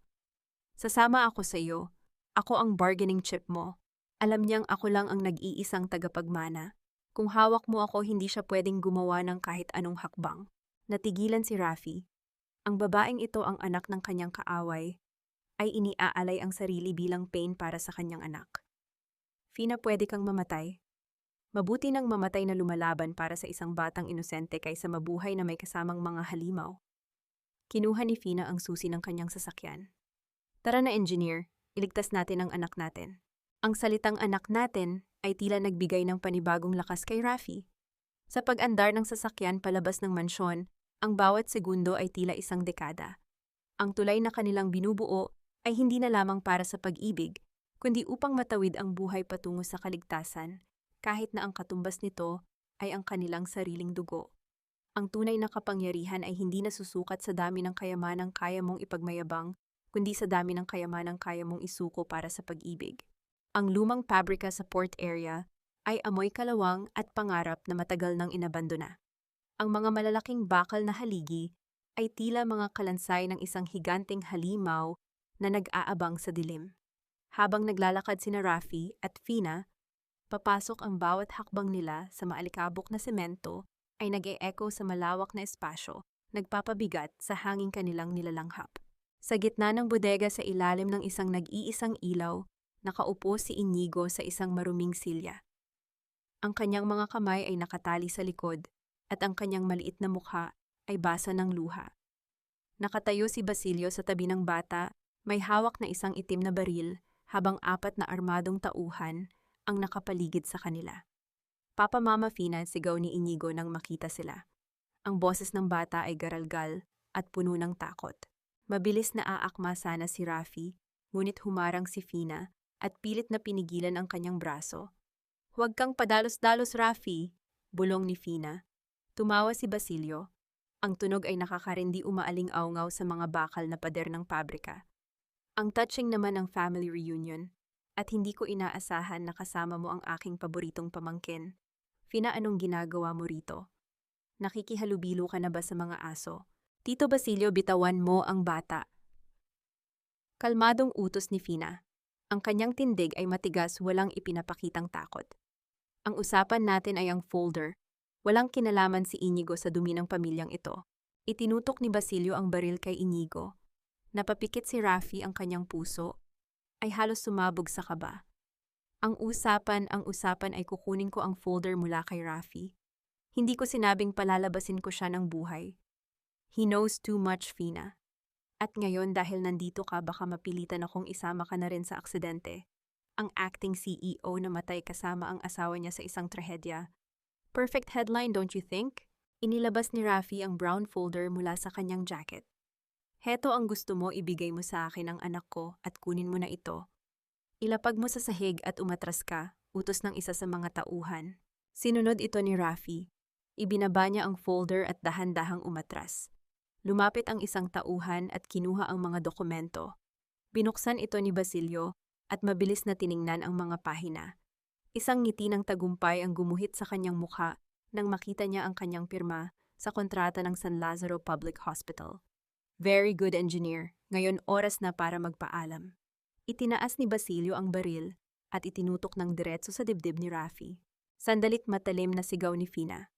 Humarang siya sa harap ni Rafi, ginawang kalasag ang sariling katawan laban sa tiyuhin. "Hindi mo siya pwedeng patayin." "Tumabi ka, Fina. Huwag mong sayangin ang buhay mo para sa basurang yan," galit na wika ni Basilio. "Hindi ko sasayangin ang buhay ko dahil ako lang ang may hawak ng susi sa pinakamalaking pondo ng Monte Claro Corporation." Deklarasyon ni Fina, ang kanyang boses ay umaalingaw sa buong pabrika. "Bago kami pumunta rito, inilipat ko ang lahat ng liquid assets ng kumpanya sa isang offshore trust fund. Ang password at authorization ay nasa pangalan ko lamang. Kung papatayin mo kami, maiiwan kang presidente ng isang kumpanyang walang ni isang sentimo. Wala kang pambayad sa mga tauhan mo, wala kang pangsuhol sa mga pulis. You will be king of nothing." Nawala ang ngiti sa mukha ni Basilio. Ang kanyang baril ay bahagyang bumaba. "Nagsisinungaling ka. Gusto mo bang subukan, Tito, check your phone? Subukan mong i-access ang main accounts ng korporasyon. Tingnan natin kung makakakuha ka kahit 1 piso." Mabilis na nilabas ni Basilio ang kanyang cellphone, ang mga daliri ay nanginginig sa pagmamadali. Nang makita niya ang pulang access denied sa kanyang screen, isang malakas na mura ang kumawala sa kanyang mga labi. Ibinaling niya ang galit kay Fina. "Trader, tinatrader mo ang sarili mong dugo para sa isang lalaking pinulot mo lang. Hindi na ikaw ang dugo ko." "Konete," malamig na sagot ni Fina. "Ang dugo natin ay nakalatag na sa sahig ng ospital kung saan niyo pinatay ang asawa ni Rafi. Pakawalan mo ang bata, Tito. Ako ang kailangan mo. Ako ang magbabalik ng pera mo, ngunit kapalit nito ay ang kaligtasan nila." Nanlaki ang mga mata ni Rafi. "Fina, hindi kita iiwan dito." Hinarap ni Fina si Rafi. Ang kanyang mga mata ay puno ng pagmamahal na hindi na niya kailangang itago. Hinawakan niya ang pisngi ni Rafi. Ang kanyang panginginig ay doon lamang naramdaman ng lalaki. "Rafi, umalis na kayo. Alagaan mo si Inigo. Ito lang ang paraan para matapos ang lahat." Bago pa man makapagsalita si Rafi, marahas na hinila ni Basilio ang buhok ni Fina. Napasigaw sa sakit ang dalaga. Itinulak ng isang tauhan si Inigo patungo kay Rafi. Agad na niyakap ni Rafi ang kanyang anak. Ang kanyang buong katawan ay nanginginig sa takot at bighati. "Umalis na kayo bago ko pabaguhin ang isip ko at patayin kayong lahat rito." Sigaw ni Basilio, nakatutok ang baril sa ulo ni Fina. Nakahawak ng mahigpit si Inigo sa leeg ni Rafi. "Papatulungan natin si Mama Fina, huwag natin siyang iwan." Umiiyak na pakiusap ng bata. Bawat hibla ng kalamnan ni Rafi ay sumisigaw na lumaban, ngunit nang makita niya ang pag-iling ni Fina, isang pakiusap na iligtas ang bata, ay dahan-dahang napaatras si Rafi. Ang paghihiwalay sa kanila ay tila pagpunit sa mismong kaluluwa ni Rafi. Habang naglalakad siya, papalabas ng pabrika yakap ang kanyang anak, ang imahe ni Fina na naiwan sa kamay ng halimaw ay naging isang sumpa na habang buhay niyang dadalhin kung hindi niya ito mababawi. Ibigay mo ang password, Fina. Huwag mong sagarin ang pasensya ko. Ang boses ni Basilio ay tila isang matalim na kuko na kumakalmot sa katahimikan ng bodega. Marahas niyang iwinasiwas ang baril habang ang kanyang kabilang kamay ay nakasabunot pa rin sa buhok ni Fina. Ang dalaga ay nakaluhod sa malamig na semento, ang kanyang puting blusa ay madumi na at may mantsa ng luha, ngunit ang kanyang mga mata ay nananatiling nakatitig, nang diretso sa kanyang tiyuhin, matapang walang takot at puno ng pandidiri. Kahit patayin mo ako, hindi mo makukuha ang perang iyan. Mahinang sagot ni Fina, ang boses ay nanginginig ngunit matatag. Ang perang iyan ay para sa mga pamilyang sinira mo. Para sa mga anak na nawalan ng magulang dahil sa mga substandard na materyales na ginamit mo sa mga tulay at ospital. Hindi mo na iyon mahahawakan. Isang marahas na sampal ang dumapo sa pisngi ni Fina. Napasubsob siya sa sahig, ang lasa ng sariling dugo ay humalo sa kanyang laway. Naramdaman niya ang matinding pagkirot ng kanyang panga, ngunit sa loob ng kanyang isipan ang tanging imahe na nakikita niya ay ang pagtakbo ni na Rafi at Inigo papalayo sa impyernong ito. Iyon ang kanyang lakas. Iyon ang kanyang katarungan. Sa labas ng pabrika, sa gitna ng madilim at maputik na kalsada, napatigil si Rafi. Yakap-yakap niya si Inigo na hindi tumitigil sa paghikbi. Ang ulan ay nagsimulang pumatak malalaki at malalamig, tila ba nakikidalamhati sa bigat ng kanyang dibdib. Nilingon ni Rafi ang nag-iisang ilaw sa itaas ng bodega. Ang bawat tibok ng kanyang puso ay tila tumatawag sa pangalan ni Fina. Papa, si Mama Fina, may iwan po ba siya doon? Ang basag na tanong ni Inigo, ang kanyang maliliit na kamay ay nakasubsob sa leeg ni Rafi. Hindi makasagot si Rafi. Ang kanyang lalamunan ay nanunuyo sa sobrang pait.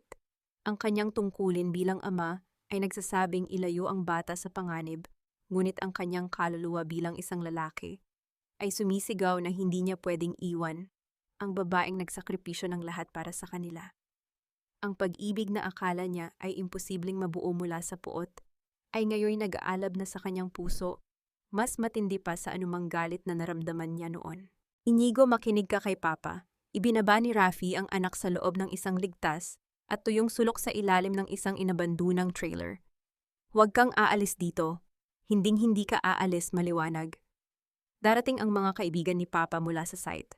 Hahanapin nila tayo. Papa, huwag mo kaming iwan ni Mama Fina. Babalikan ko siya, Inigo. Pangako ilalabas ko siya doon.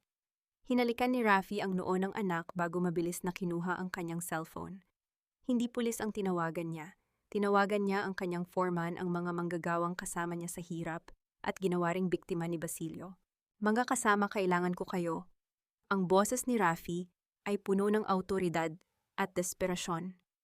Ngayon na ang oras para bawiin ang dangal natin. Ngayon na ang oras para patunayan na ang mga Monteclaro ay hindi mas malakas kaysa sa ating pagkakaisa. Habang pabalik si Rafi sa loob ng pabrika, bitbit ang isang bakal na tubo.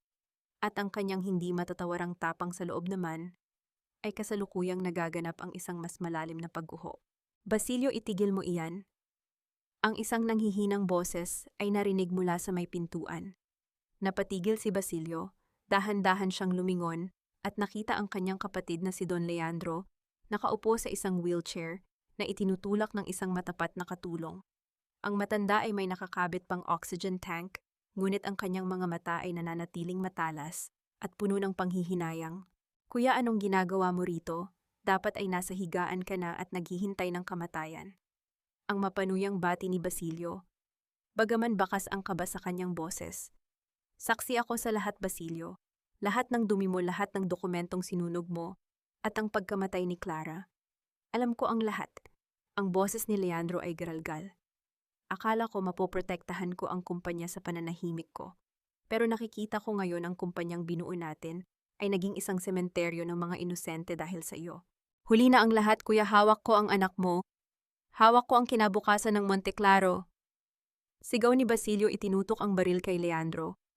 Ngunit sa sandaling iyon, ang katahimikan ng bodega ay binasag ng isang nakabibinging tunog ng pagbagsak ng mga bakal na pader sa kabilang bahagi.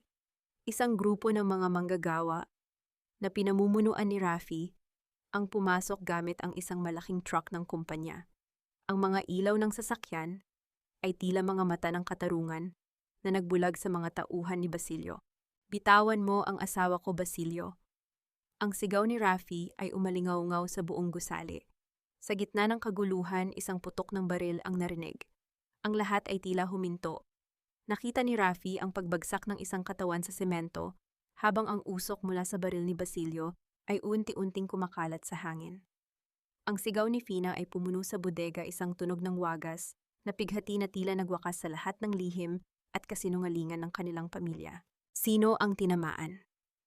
At sa gitna ng pagguho ng imperyo ng mga Monteclaro, meron pa bang matitirang tulay na tatawiran ni Rafi at Fina patungo sa kanilang bagong simula?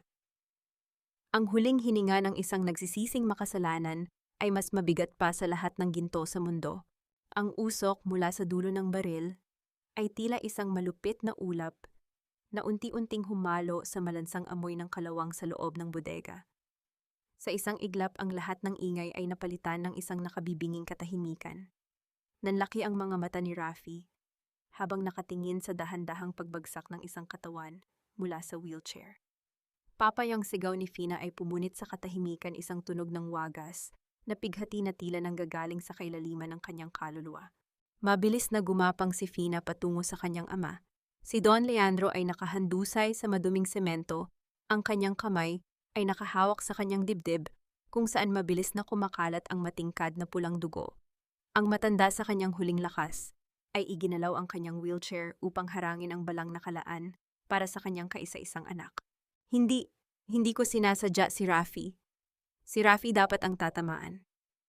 Ang boses ni Basilio ay nanginginig sa takot, ang baril sa kanyang kamay ay tila naging isang nagniningas na bakal na hindi niya na kayang hawakan. Binitawan niya ito at napaatras hanggang sa maramdaman niya ang presensya ng mga taong nasa likuran niya. Ang mga manggagawang kasama ni Rafi ay hindi gumamit ng dahas.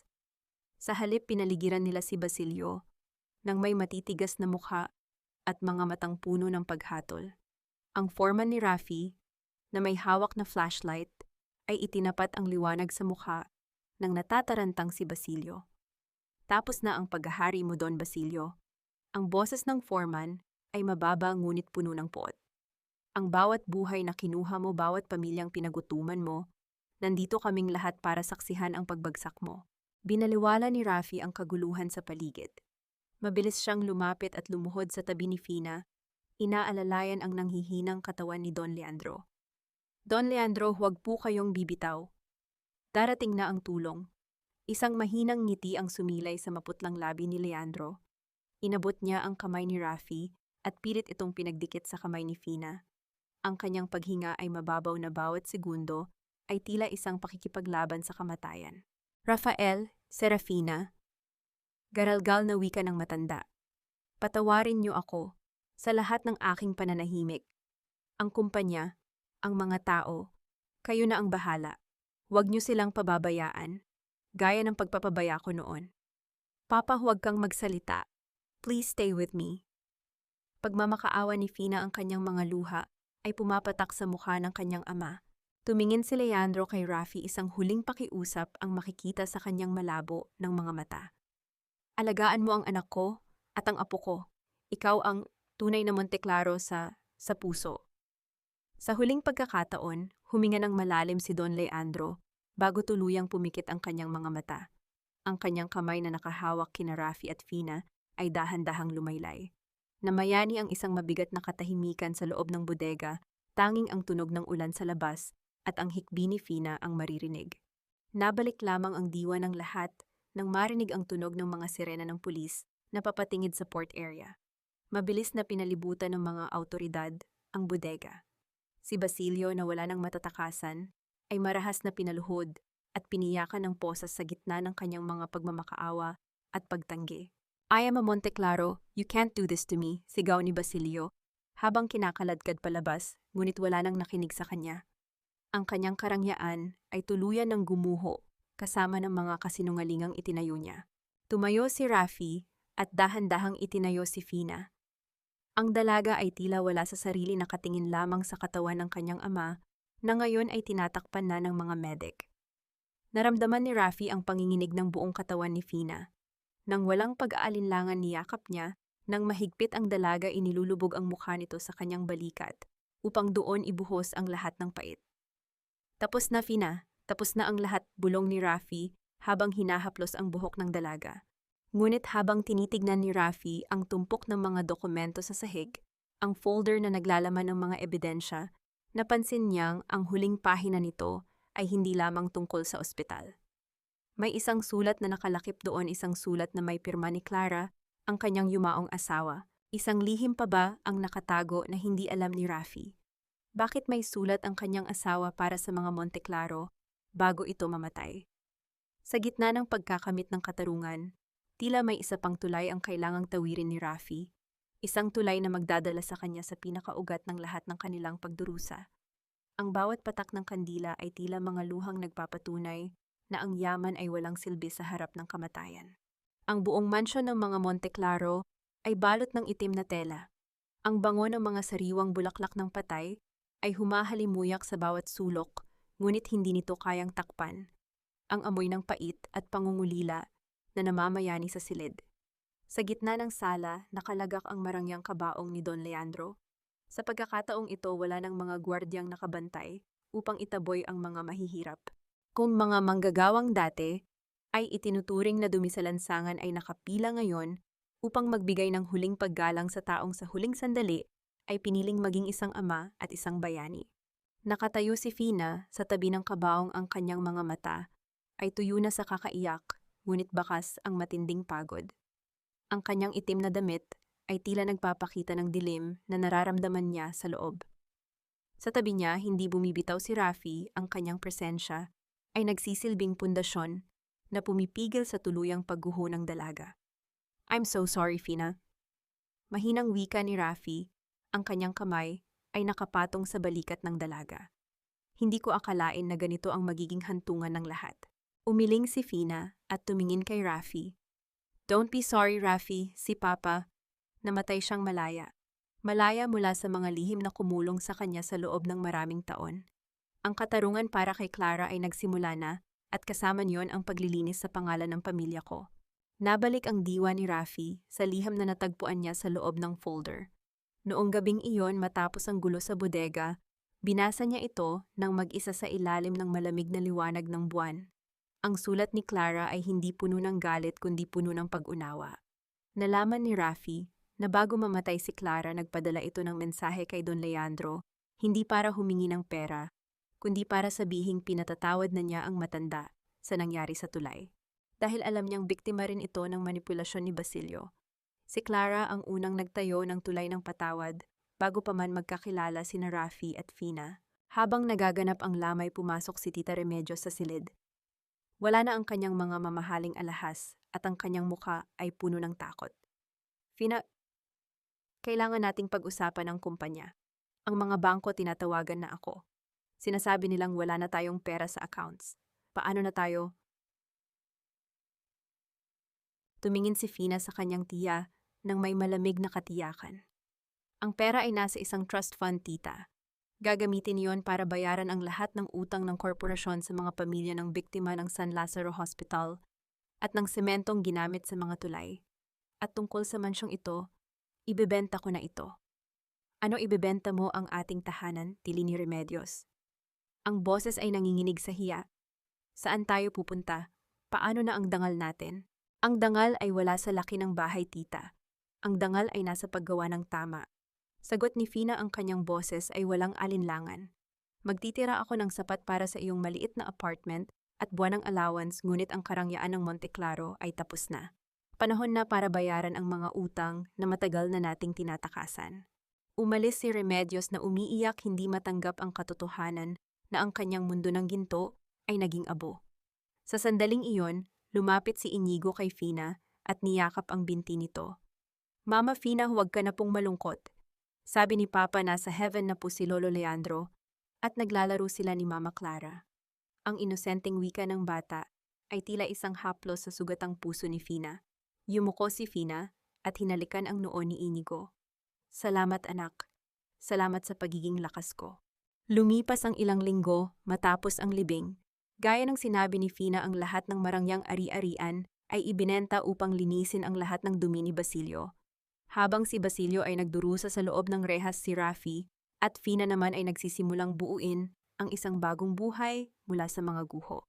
Isang hapon habang nag-eempake si Fina ng kanyang mga huling gamit mula sa mansyon, pumasok si Rafi sa kanyang silid. Handa ka na ba?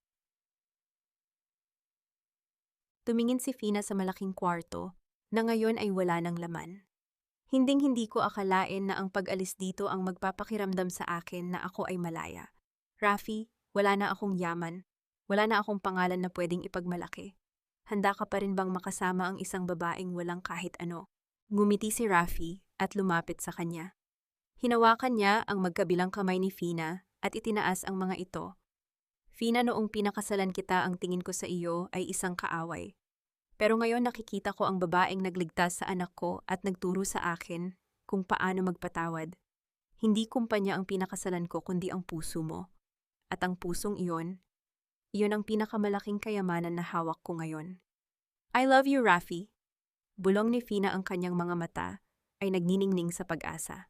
Mahal din kita, Fina. Higit pa sa maiisip mo. Dahan-dahang inilapit ni Rafi ang kanyang mukha sa dalaga. Sa gitna ng tahimik na silid, ramdam nila ang init ng hininga ng isa't isa. Isang banayad na halik ang nagbuklod sa kanilang pangako, isang halik na hindi na bahagi ng isang kontrata, kundi simbolo ng isang tunay at wagas na pag-ibig. Habang naglalakad sila palabas ng tarangkahan ng mansyon, bitbit ang kanilang mga simpleng bag at hawak ang kamay ni Inigo, hindi na sila tumingin sa likod. Ang tulay na kanilang tinatawid ngayon ay hindi nagawa sa bakal at semento, kundi sa katotohanan, pag-asa at pag-ibig na napatunayan sa gitna ng apoy. Ang bawat umaga ay hindi na isang banta, kundi isang imbitasyon para bumuo ng mga alaalang hindi kayang nakawin ng kahit sinong gahaman. Ang sikat ng araw na tumatagos sa bintana ng kanilang bagong apartment ay hindi na kasing lupit ng liwanag sa mansyon. Dito ang bawat sinag ay tila isang banayad na haplos sa balat. Ang amoy ng kape at bagong saing na kanin ay pumupuno sa maliit na espasyo, isang simpleng bango na nagpapatunay na ang tunay na tahanan ay wala sa laki ng haligi, kundi sa init ng mga taong naninirahan sa loob. Nakatayo si Rafi sa harap ng salamin, inaayos ang kanyang asul na polo na may tatak ng kumpanyang siya na mismo ang nagpapatakbo, ang La Cuesta Engineering and Construction. Hindi na siya ang engineer na nakayuko at sunod-sunuran. Ngayon ang kanyang pangalan ay simbolo na ng katapatan sa buong industriya. Are you okay, Rafi? Bakit ka tulala? Ang malambing na tinig ni Fina ay bumasag sa kanyang malalim na pag-iisip. Lumapit ang dalaga at maingat na inayos ang kwelyo ni Rafi. Wala na ang mga mamahaling brilyante sa kanyang tainga at ang kanyang buhok ay nakatali ng simple. Ngunit sa paningin ni Rafi, mas nagniningning si Fina ngayon kaysa noong suot nito ang lahat ng ginto ng mga Monteclaro. Ang kanyang mga mata ay puno ng kapayapaan, isang bagay na hindi nabili ng kanyang mana. Iniisip ko lang kung gaano kabilis ang panahon. Tugon ni Rafi, hinawakan ang mga kamay ni Fina at hinalikan ang mga ito. Dati pangarap ko lang na maibalik ang dangal ko. Ngayon may higit pa ako sa dangal. May pamilya ako. And you deserve all of it, engineer. Munting ngiti ang sumilay sa mga labi ni Fina. By the way, ready na ang breakfast at ang anak mo mukhang mas excited pa sa iyo para sa groundbreaking ng Bridge of Hope mamaya. Sa maliit na mesa, abalang-abala si Inigo sa pagkain ng kanyang paboritong champurado. Ang bata ay masigla, ang kanyang balat ay may malusog na kulay at wala na ang takot sa kanyang mga mata. Suot niya ang isang maliit na hard hat na kulay dilaw, isang regalo mula kay Rafi. Papa, ako po ba ang hahawak ng ribbon mamaya? Tanong ni Inigo, ang kanyang boses ay puno ng sigla. Siyempre naman, anak. Ikaw ang pinakaimportanteng tao sa proyekto na iyon, sagot ni Rafi, habang ginugulo ng bahagya ang buhok ng bata. Ang proyektong Bridge of Hope ay ang tulay na magkokonekta sa mga liblib na baryo patungo sa lungsod, ang mismong tulay na balak sanang tipirin ni Basilio noon. Ngunit ngayon, ito ay itinayo gamit ang pinakamahusay na materyales at ang pinakamalinis na intensyon. Ito ang naging paraan ni Fina at Rafi upang ibalik sa komunidad ang mga nawala sa kanila. Habang naghahanda silang umalis, isang maliit na sobre ang nakita ni Fina sa ilalim ng kanilang pinto. Binuksan niya ito at binasa ang nakasulat. Ito ay mula sa korte ang pinal na hatol kay Basilio. Habang buhay na pagkabilanggo ng walang parole. Naramdaman ni Fina ang isang malalim na buntong hininga ng kaginhawaan. Finally, Rafi, sarado na ang madilim na kabanata ng pamilya ko. Wala nang laso na pwedeng humabol sa atin. Niyakap ni Rafi si Fina mula sa likuran, inilalagay ang kanyang baba sa balikat nito. Ang lason ay wala na, Fina. Ang natira na lang ay ang katarungan na matagal nating hinintay. At ang katarungang iyon, ang magsisilbing matibay na pundasyon ng buhay natin. Pagdating sa site ng tulay, sinalubong sila ng hiyawan at pasasalamat ng mga manggagawa. Ang mga taong dati ay tinitignan ni Basilio bilang mga kasangkapan lamang, ay ngayoy itinuturing ni Rafi na kapamilya. Habang pinuputol ni Inigo ang ribbon, ang bawat palakpak ay tila isang awit ng tagumpay. Ngunit sa gitna ng selebrasyon napansin ni Rafi na bahagyang napahawak si Fina sa kanyang tiyan at bahagyang napaatras dahil sa hilo. Agad siyang dinaluhan ni Rafi. Ang kaba ay muling bumalik sa kanyang dibdib. Fina, are you feeling dizzy? Masama ba ang pakiramdam mo? Pag-aalalang tanong ni Rafi, inaalalayan ng asawa sa isang silya. Tumingin si Fina kay Rafi at sa halip na sakit isang kakaibang liwanag ang nakita ni Rafi sa kanyang mga mata. Kinuha ni Fina ang kamay ni Rafi at dahan-dahang inilagay ito sa kanyang puson. Isang tahimik na pag-unawa ang dumaloy sa pagitan nila. Rafi, I think Inigo is going to be a big brother soon. Bulong ni Fina, ang kanyang boses ay nanginginig sa katuwaan. Napatigil si Rafi. Ang mundo sa paligid niya ay tila huminto sa paggalaw. Ang ingay ng mga makina at ang hiyawan ng mga tao ay nawala na iwan ang mabilis na tibok ng kanyang sariling puso. Ang isang bagong buhay, isang bagong simula na hindi nagmula sa sakit, kundi sa wagas na pagmamahal. Hindi nakapagsalita si Rafi, sa halip ay niyakap niya si Fina, nang buong higpit ibinabaon ang kanyang mukha sa leeg nito, habang ang mga luha ng wagas na kaligayahan ay malayang umaagos. Ang tulay na kanyang itinayo ay hindi lamang para sa mga tao. Ito ay isang tulay patungo sa isang hinaharap na kailanman ay hindi na muling magigiba. Ang katarungan ay hindi lamang ang pagpapakulong sa masama, kundi ang pagbuo ng isang mundong hindi na muling mangangailangan ng takot upang mabuhay ng may dangal.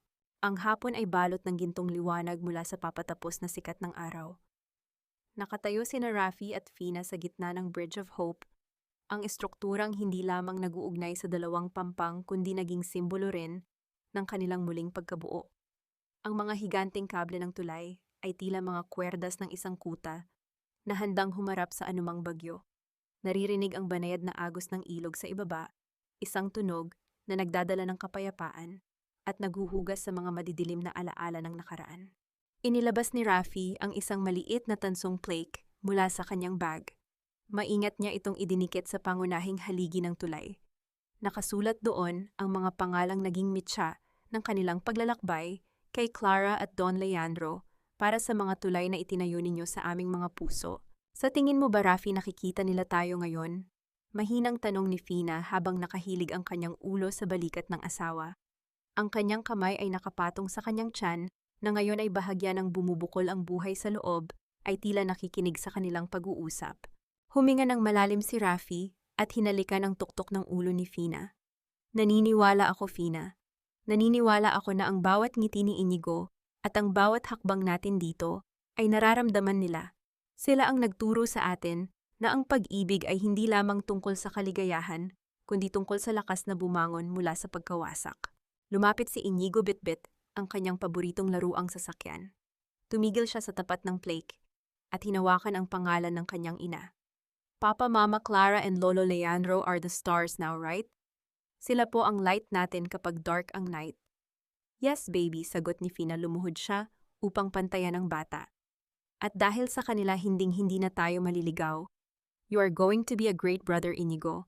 Ituturo mo rin sa baby brother or sister mo kung paano maging matapang gaya ni Papa. Ngumiti si Inigo, isang ngiting kasing liwanag ng umaga, bago muling tumakbo sa malawak na lakaran ng tulay. Ang kanyang tawa ay umaaling-awngaw, hinahalo sa ihip ng hangin na tila ba isang musika ng tagumpay. Rafi, son, Tawag ni Fina ang kanyang boses ay puno ng seryosong emosyon. Thank you. Thank you for not giving up on me, even when I was part of the family that caused you so much pain. Salamat dahil pinili mong makita ang puso ko sa likod ng apelidong Monteclaro. Hinarap ni Rafi si Fina, hinawakan ang kanyang mukha nang may matinding pagmamahal. Fina, ikaw ang nagligtas sa akin mula sa sarili kong galit. Noong araw na tinawag ka ni Inigo na mama, doon ko nalaman na ang pamilya ay hindi lamang tungkol sa dugo. It's about the people who stay when everything else falls apart. You are my home, Fina. My only home. Nagkatitigan sila sa ilalim ng unti-unting nagkukulay lila na kalangitan. Wala nang kailangang sabihin pa. Ang bawat luhang pumatak, ang bawat pasang natamo, at ang bawat sakripisyo ay nagbunga ng isang pag-ibig na napatibay ng apoy ng pagsubok. Sa malayo, ang mga ilaw ng lungsod ay nagsisimula ng magningning tila mga hiyas na nagdiriwang sa kanilang bagong simula. Ngunit para kina Rafi at Fina, ang pinaka-importanting liwanag ay ang nasa loob ng kanilang mga yakap. Ang Bridge of Hope ay hindi lamang isang proyekto ng arkitektura. Ito ang kanilang habambuhay na sumpaan, isang tulay na hinding-hindi na muling guguho dahil ito ay itinayo sa pundasyon ng wagas na patawad at walang hanggang pagmamahal. Habang naglalakad sila pauwi, hawak ang kamay ng isa't isa at sinusundan ng anino ni Inigo na naglalaro sa unahan, ramdam nila ang isang kakaibang ginhawa. Ang mga multo ng nakaraan ay tuluyan ng nanahimik na iwan ang isang bukas na puno ng liwanag, ngunit sa kabila ng kanilang kaligayahan, may isang huling katanungan na nananatili sa hangin. Paano nga ba nila mapapanatili ang kapayapaang ito sa isang mundong patuloy na umiikot? Sa pagtatapos ng kanilang kwento, isang huling sulyap sa nakaraan, ang magbubukas ng pinto sa isang kinabukasang hindi nila kailanman inakala. Ang bawat pilat ng nakaraan ay hindi na tanda ng sakit kundi mga palamuti ng isang pusong natutong magmahal ng higit sa nararapat. 5 taon na ang lumipas mula nang gumuho ang imperyo ng mga Monteclaro, ngunit ang hapon sa Ilog Pasig ay nananatiling saksi sa isang himalang hindi inakala ng marami. Sa ibabaw ng Bridge of Hope, isang pamilya ang dahan-dahang naglalakad habang pinagmamasdan ng unti-unting paglamlam ng araw. Si Rafi na may ilang hibla na ng puting buhok, ngunit bakas ang tatag ng isang lalaking nagtagumpay sa hamon ng buhay, ay mahigpit na nakahawak sa kamay ni Fina. Sa kabilang bahagi ni Fina, isang 5 taong gulang na batang babae ang masayang tumatalon. Ang kanyang pangalan ay Clara Esperanza, isang buhay na paalala na mula sa abo ng pighati ay maaaring sumibol ang isang bagong pag-asa. Si Inigo na ngayon ay isang matangkad na binatilyo na ay naglalakad sa unahan nila, dala-dala ang kanyang sariling sketchbook na puno ng mga disenyo ng mga bahay na nais niyang itayo para sa mga nangangailangan. Papatingnan niyo po, ang ganda ng kulay ng langit, parang yung painting na ginawa natin ni Mama Fina kahapon. Sigaw ni Inigo, lumingon siya sa kanyang mga magulang nang may ngiting walang bahid ng puot na naramdaman niya noong bata pa siya. Dahil ang langit ay nakikisaya sa atin, anak. Sagot ni Rafi, ang kanyang boses ay puno ng kapayapaan. Huminto sila sa gitna ng tulay. Tumingin si Fina sa malayo sa direksyon kung saan dati ay nakatayo ang marangyang mansyon ng kanyang pamilya. Ngayon ang lupang iyon ay isa ng pampublikong parke at rehabilitation center para sa mga biktima ng karahasan sa tahanan, isang proyekto na pinamunuan ni Fina gamit ang huling bahagi ng kanyang trust fund. Si Tita Remedios ay naninirahan na sa isang tahimik na probinsya, natutong mamuhay ng simple at malayo sa ingay ng lungsod, habang si Basilio ay nananatiling isang alaala na lamang sa likod ng rehas. Rafi, mahinang tawag ni Fina. Naisip ko lang, kung hindi ba tayo pinilit ni Papa na magpakasal, magtatagpo pa rin kaya ang mga landas natin. Iniharap ni Rafi ang asawa sa kanya, inayos ang ilang hibla ng buhok na humaharang sa mukha nito. Naniniwala ako sa tadhana, Fina. Ang Diyos ay may kakaibang paraan ng pagbuo ng mga tulay.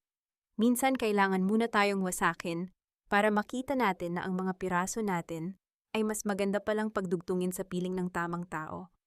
Pinatawad ko na ang nakaraan dahil ang nakaraang iyon ang nagdala sa akin sa iyo. At pinatawad ko na ang sarili ko. Dugtong ni Fina, ang kanyang mga mata ay nagniningning. Dati akala ko ang pagiging Monteclaro ay isang sumpa. Pero ngayon alam ko na ang tunay na pangalan ko ay kinuha ko mula sa pag-ibig mo. Ako ay asawa mo, ina ng mga anak mo, at iyon ang tanging titulo na mahalaga sa akin. Isang banayad na ihip ng hangin ang dumaan, tila isang haplos mula sa kabilang buhay. Ramdam ni na Rafi at Fina ang presensya ni na Clara at Don Leandro hindi bilang mga multong nagpapahirap, kundi bilang mga anghel na nakangiti sa kanilang tagumpay. Ang lahat ng luha ay natuyo na, ang lahat ng sigaw ay napalitan na ng mga awit ng kalinga. Tara na po, gutom na po si Clara Esperanza, aya ni Inigo habang kinakarga ang kanyang kapatid sa kanyang balikat. Nagpatuloy sila sa paglalakad papalayo sa gitna ng tulay, patungo sa kanilang simpleng tahanan. Ang kanilang anino ay nagdurugtong sa semento, isang mahabang linya ng katatagan at pagmamahal. Sa huling sulyap ni Rafi sa tulay bago sila bumaba, alam niyang ang Bridge of Hope ay hindi na lamang isang estruktura, ito ang kanilang legacy. Isang patunay na hanggat may pusong marunong magpatawad, palaging may tulay na magdadala sa atin patungo sa tunay na ligaya.